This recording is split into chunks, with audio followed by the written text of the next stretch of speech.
పూజకి విగ్రహానికి ప్రాణప్రతిష్ఠ చేస్తున్నారు. భార్యాభర్తలిద్దరూ పూజలో కూర్చోవాలంట.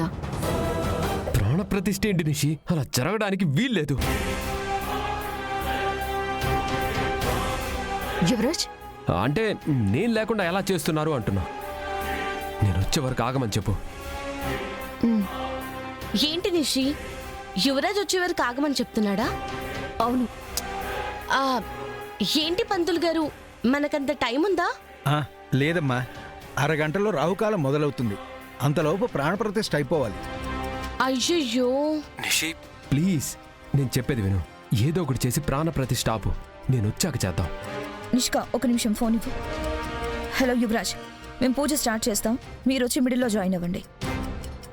అక్క అక్క అక్క వచ్చేస్తారు.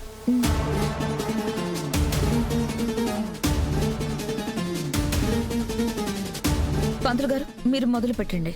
అందరినీ పిలవండమ్మా. సరే పంతులు గారు. నిషిక, అందరినీ పిలుద్దాం రా. అందరినీ పిలుచుకుని రండి. ఏమైంది? వాళ్ళు పూజ మొదలు పెట్టేస్తున్నారు బాబాయ్. చా, మనకెక్కువ టైం లేదు. ఒక్కసారి కానీ ప్రాణప్రతిష్ఠ చేస్తే నిమజ్జనం రోజు వరకు విగ్రహాన్ని కదలనివ్వరు. షాప్ ఎక్కడుందో చూడాలి. ఆశాపే యువరాజ్.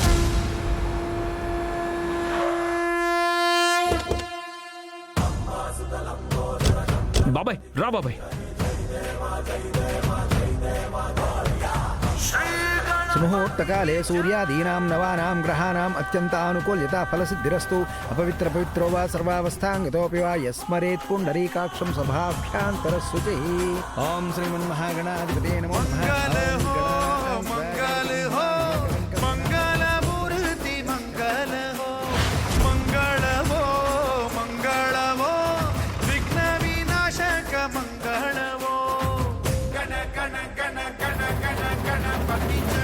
బాబాయ్ త్వరగా వెళ్ళమని చెప్పు. బాబు త్వరగా ఫాస్ట్ గా పోనీ. వెళ్తున్నాను సార్.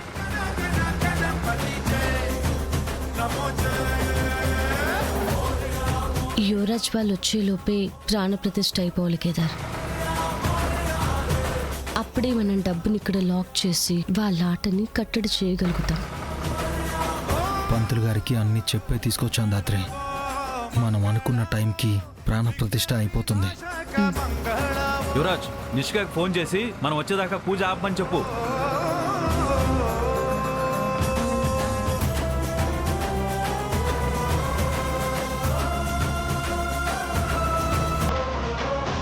పోనీ త్వరగా పోనీ.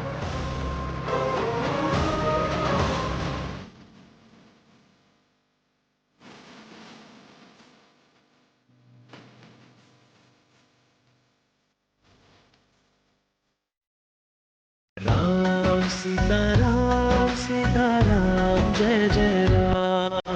राम सीताराम सीताराम जय जय राम. राम सीताराम सीताराम जय जय राम. राम सीताराम सीताराम जय जय राम.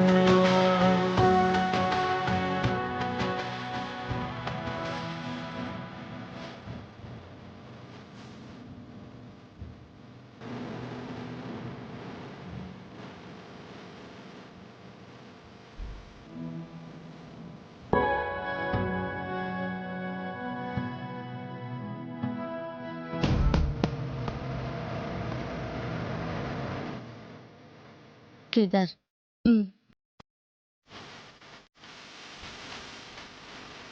చేసేయండి. అలాగే.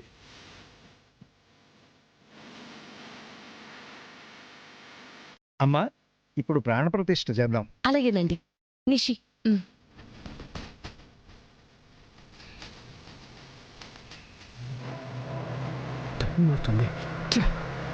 తాం పద్మనేమీం శరణమహం ప్రపద్యే. మే లక్ష్మీ ఏర్మే నశ్యతాం త్వాం వృణే ఆదిత్య ఏతావానస్య మహిమా అదోధ్యాయాక్ష పూరుషः పాదోస్య విశ్వభూతాని త్రిపాదస్యామృతం దివి.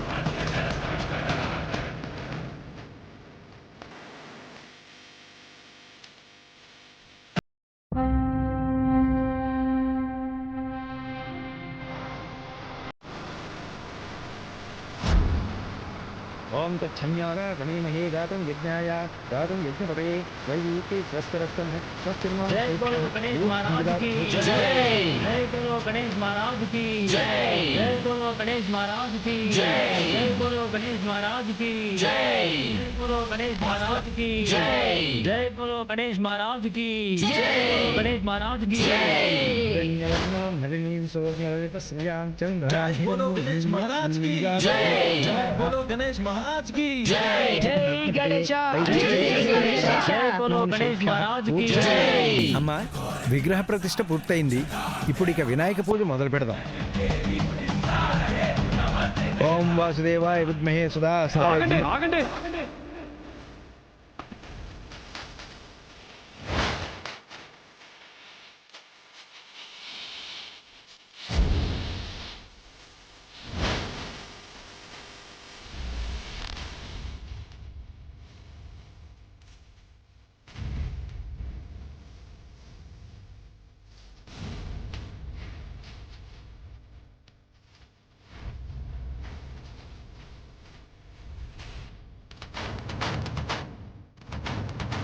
యువరాజ్, ఇంట్లో విగ్రహం ఉంది కదా, మళ్ళీ ఆ విగ్రహం ఎందుకు తీసుకొచ్చారు?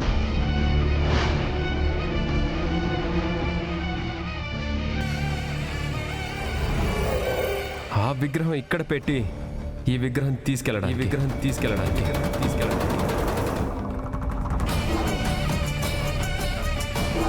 ఇది ఆఫీస్ విగ్రహం. బాబాయ్, మన వాళ్ళని వచ్చి విగ్రహం తీసుకెళ్ళి ఆఫీసులో పెట్టమని చెప్పండి. ఆ విగ్రహాన్ని తీసుకొచ్చి ఇక్కడ పెట్టమని చెప్పండి. తొందరగా బాబాయ్. ఏం మాట్లాడుతున్నావు యువరాజ్? ఒకసారి ప్రాణప్రతిష్ఠ చేసిన విగ్రహాన్ని ఎలా కదుపుతావు? రేయ్, నా విగ్రహం కదుపుకుంటానో కుదుపుకుంటానో నీకెందుకు?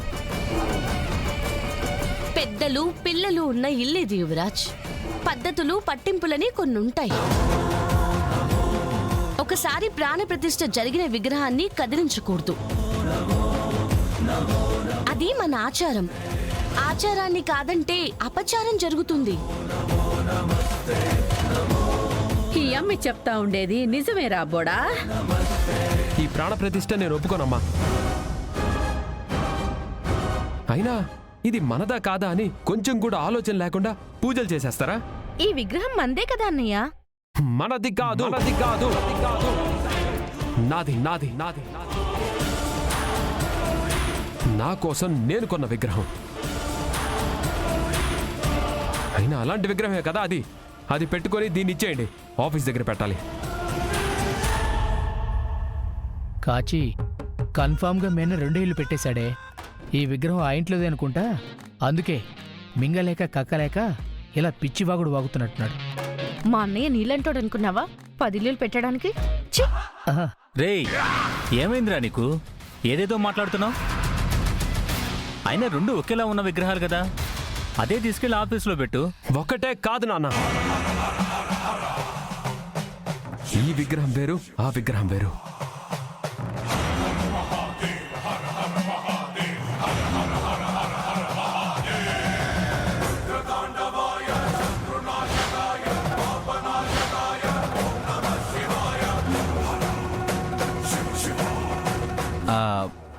అదే అన్నయ్య, మొదటగా నిన్న ఆఫీస్ దగ్గర పెట్టారు కదా, కొంచెం సెంటిమెంట్గా ఫీల్ అవుతున్నాడు అన్నయ్య.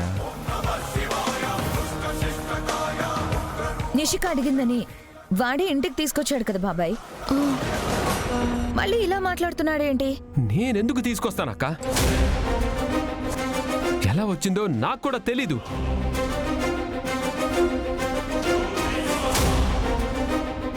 అంటే ఈ విగ్రహం నా కోసం తీసుకురాలేదా? నేను అడిగానని కాదా? అంటే నిషిక యువరాజ్ తీసుకొద్దామని అనుకున్నాడు, కానీ నాకేం చెప్పకండి బావయ్య. ఆయన ఈ మనిషి నా కోసం టైం ఇవ్వడు. అలాంటిది విగ్రహం తీసుకొచ్చాడు అనుకోవడం నాది తప్పు.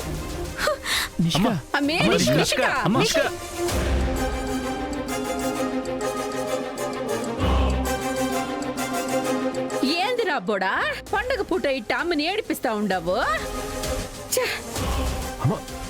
విగ్రహం నిషి, అరే బాబా, విగ్రహం నువ్వు బాబా ఏదో ఒకటి చెయ్యి. ఏంటోరా ఈ మధ్య నువ్వు ఎప్పుడు ఎలా ఉంటావో అస్సలు అర్థం కావడం లేదు. అక్క వెళ్ళి ఫ్రెష్ అయ్యి రండి, పూజలో కూర్చుందరు కానీ. మీరు రండి.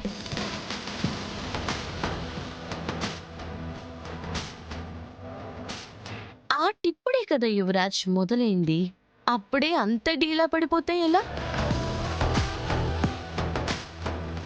ఫ్రెష్ అయ్యి పూజలో కూర్చుందువు గాని రా. సరే వెళ్ళు. పూజ ఇప్పుడే కదా మొదలైంది యువరాజ్, అప్పుడే అంత అలసిపోయావే? ఏంటి?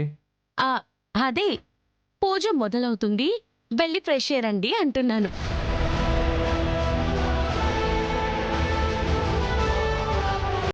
ఏం చేద్దాం బాబాయ్?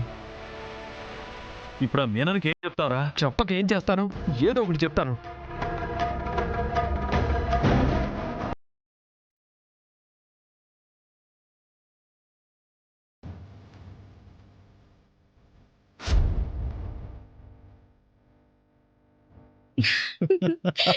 Yes. ధాత్రి, అసలు యువరాజ్ బాబాయ్ల మొహాలు చూసావా? షాక్ షాక్, భయం భయం, బాధ బాధ, కోపం కోపం. అసలు ఏ ఎమోషన్ బయటికి చూపించాలో కూడా తెలియకుండా బిత్తరపోయారు కదా. ఆ మీనన్ సావాసం వదలని దానికి, ఇల్లీగల్ పనులు చేస్తున్న దానికి ఆ విఘ్నేశ్వరుడే వాళ్ళకి ఈరోజు ఈ శిక్ష వేశాడు. ఇప్పుడు చూడు, డబ్బులు బయటికి తీయలేక, అందులో ఉంచలేక వాళ్ళు పడే పాటలు మామూలుగా ఉండవు. అనుకున్నట్టే విగ్రహాన్ని తెచ్చి ఇంటి ముందు, మన కంటి ముందు పెట్టేశాం. మరి నెక్స్ట్ ప్లాన్ ఏంటి? ఈసారి ప్లాన్ ప్రిపరేషన్ కి మనం కష్టపడాల్సిన అవసరం లేదు కేదార్. జస్ట్ యువరాజ్ వేసే ఎత్తులు కనిపెట్టి దానికి పై ఎత్తులు వేస్తే చాలు. కన్నంలో పొగ పెడితే ఎలుకలు బయటకొచ్చినట్టు డబ్బుతో సంబంధం ఉన్న ప్రతి ఒక్కరూ మన కళ్ళ ముందుకొస్తారు. నా గెస్ కరెక్ట్ అయితే ఈ పాటికే యువరాజ్ కమలాకర్ మావయ్య ఈ విగ్రహం ఇంటికి ఎలా వచ్చింది, ఎవరు తీసుకొచ్చారు అన్న డిస్కషన్ మొదలు పెట్టుంటారు. కూల్ యువరాజ్, శాంతంగా ఉండు. కోపడ్డంలో సమస్యలు పెరుగుతాయే తప్ప తరగవు. ఎంతో కష్టపడి జేడీ మీద గెలిచి డబ్బుని సిటీలోకి తీసుకొస్తే ఇప్పుడు డబ్బు కళ్ళ ముందుంది, కానీ ముట్టుకోలేం. డబ్బు మన దగ్గరే ఉంటుంది, కానీ డిస్ట్రిబ్యూట్ చేయలేం. నన్ను దొంగ దెబ్బ తీయాలని చూసింది ఎవరైనా, విగ్రహం తీసుకొచ్చి మన ఇంట పెట్టింది ఎవరైనా, వాళ్ళని మాత్రం వదలను బాబాయ్. నా చేతులతోనే చంపేస్తా. పిచ్చి పిచ్చిగా మాట్లాడుకు యువరాజ్. ఇప్పుడు మనకున్న సమస్యల్లో నుంచి ఎలా బయటపడాలో ఆలోచించాలి, కానీ సమస్యలు పెంచుకునేటట్టు చేసుకోకూడదు.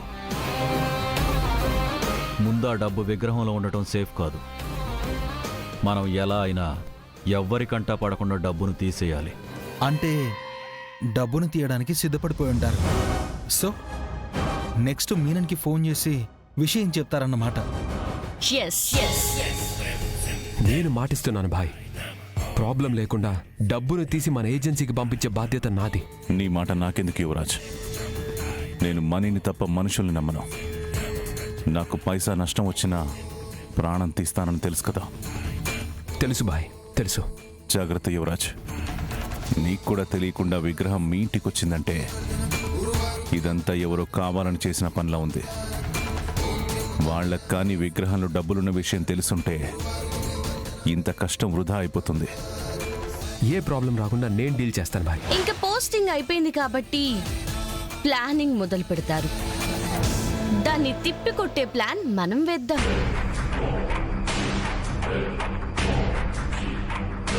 భాయ్ని ఎలాగోలా మేనేజ్ చేశాం బాబాయ్, కానీ రేపట్లోపు ఎలా అయినా డబ్బులు విగ్రహం నుంచి తీసేయాలి. ఒక పని చేస్తే మనం విగ్రహాన్ని ఇంట్లో ఎవరికి తెలియకుండా తీసుకెళ్ళిపోతే అప్పుడు నిషిక నీ ప్రాణం తీస్తుంది. విగ్రహం కోసం, విగ్రహం దగ్గర నువ్వు చేసిన గొడవలకి విగ్రహం కనిపించకుండా పోగానే అది నువ్వే తీసేసుంటావన్న క్లారిటీ వచ్చేస్తుంది. అమ్మో, ఎవరికొచ్చినా పర్లేదు, కానీ జగద్ధాత్రికి వస్తే మాత్రం గణపయ్య బొజ్జులో ఉన్న డబ్బంతా బయటికి తీసేదాకా వదిలిపెట్టదు. ఎవ్వరికీ అనుమానం రాకుండా, ఎవ్వరికంటా పడకుండా ఆ డబ్బుని ఎలా బయటికి తీయాలి, ఎలా ఎలా?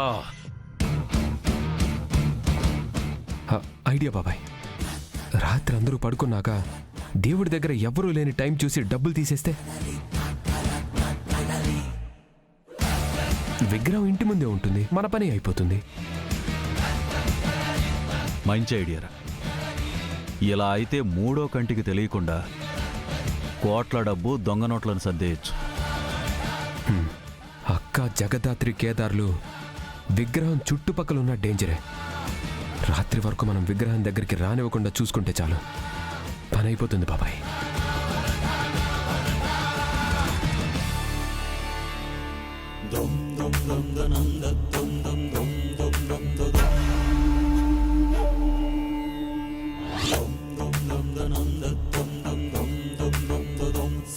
మావయ్య గారు ప్రసాదం.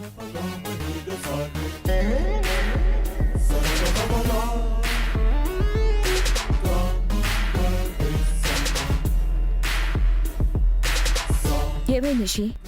ఎందుకు అలా ఉన్నావు?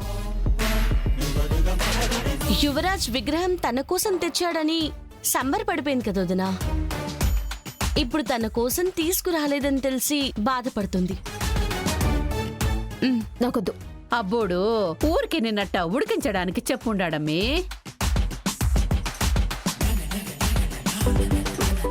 ఆమె నిషి నా మాటి నమ్మి ఊరికి అట్లా చెప్పుండాడేమో. హలో రాఘవరావు గారు, చెప్పండి. గుడ్ మార్నింగ్ కౌశికి గారు. నిషి, నాతో మాట్లాడుకో. బోర్డ్ ఆఫ్ డైరెక్టర్స్తో మాట్లాడాను. ఇవాళ అందరూ ఆఫీస్కి వస్తా అన్నారు. మీ వాళ్ళని కూడా రమ్మని చెప్పండి. అందరూ మీ ఫేవర్లోనే ఉన్నారు. అలాగే రాఘవరావు గారు, మా వాళ్ళని ఇప్పుడే పంపిస్తాను. మీ మాటగా ఏమైనా చెప్పదలుచుకుంటే మన బోర్డ్ ఆఫ్ డైరెక్టర్స్కి చెప్పండి. అలాగే రాఘవరావు గారు. ఏమిటి వదినా, ఎందుకు ఫోన్ చేశారు? నెక్స్ట్ సీఈఓ ఎవరని నిర్ణయించుకోవడానికా? పోటీ ఉంటేనే కదా నిషి నిర్ణయం తీసుకోవడానికి.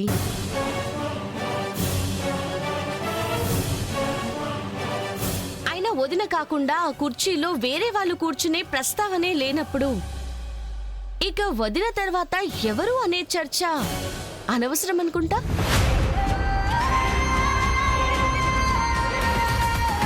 మేం కాదన్నా మమ్మీ. ఇప్పుడంటే కౌశికి ఒళ్ళు బాగోలేదు, ఆఫీస్కి రాకూడదు కదా. పరాయి వాడి చేతిలోకి కంపెనీ పెత్తనం పోకూడదనే నిషికని సీఈఓ చేయమని అడిగింది. కౌశికి నయమైనాక నిషిక కౌశికి కుర్చీ కౌశికి ఇచ్చేస్తుంది కదా.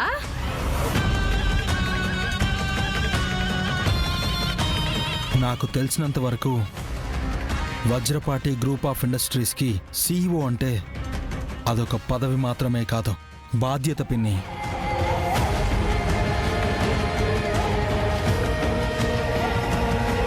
ఆ కుర్చీలో కూర్చోవాలంటే సామర్థ్యం ఉండాలి.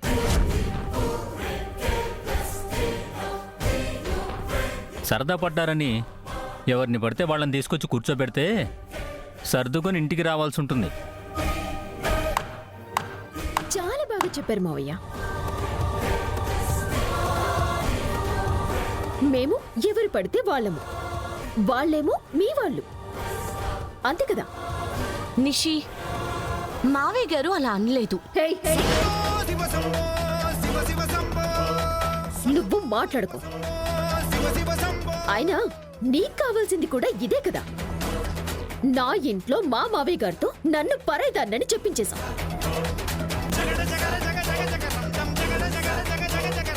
నెక్స్ట్ నన్ను, మా అత్తయ్యని, మా ఆయన్ని ఇంట్లో నుంచి పంపించేస్తావు, అంతే కదా. ఎందుకు నిషిక ప్రతి మాటకి పెడార్థాలు తీస్తావు? బాబాయ్ అలా అనలేదని నీకు కూడా తెలుసు కదా. నీకు నా బాధ ఎప్పటికీ అర్థం కాదు వదిన. ప్లీజ్ వదిలేయండి.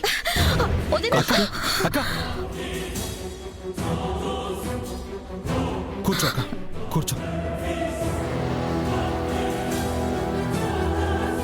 వదిన కూర్చోండి.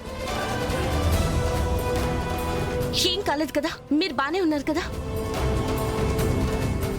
నొప్పేమైనా ఉందా? బానే ఉన్నాను. కౌశికి ఊరికే వెనక్కి పడబోతే ఎందుకు ఇంత భయపడతా ఉండాది? సారీ వదిన, చేయి తీయిపోయాను, కానీ మీకు ఇలా తగులుతుంది అనుకోలేదు. పర్లేదు నిషి.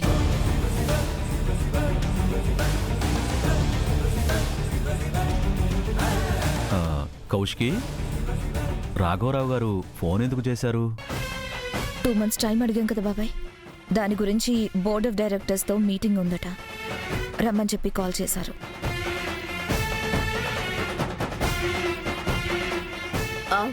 సరే వదిన, మనం అనుకున్నట్టే నేను అత్తయ్య వెళ్ళి వాళ్ళతో మాట్లాడి ఒప్పిస్తాం. అవునమ్మి, నువ్వు ఆఫీస్ విషయాలన్నీ మర్చిపోయి బాగా రెస్ట్ తీసుకో. నేను నిషిక అన్ని పనులు చూసుకుంటాము.